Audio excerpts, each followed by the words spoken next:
أعوذ بالله من الشيطان الرجيم.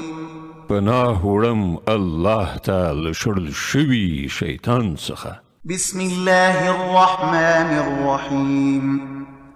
د الله په نوم چې ډېر زیات مهربان پوره رحم لرونکی دی. لإيلاف قريش إيلافهم رحلة الشتاء والصيف. څنګه چې قریش مینه ناک شول، یعنی د ژمني او وړني مسافرت سره مینه ناک. فليعبدوا رب هذا البيت.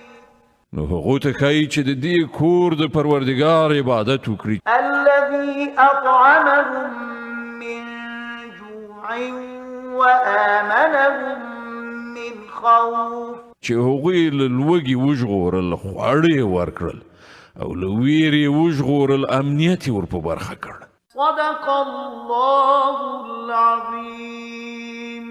الله ستر رښتیا ویونکی دی.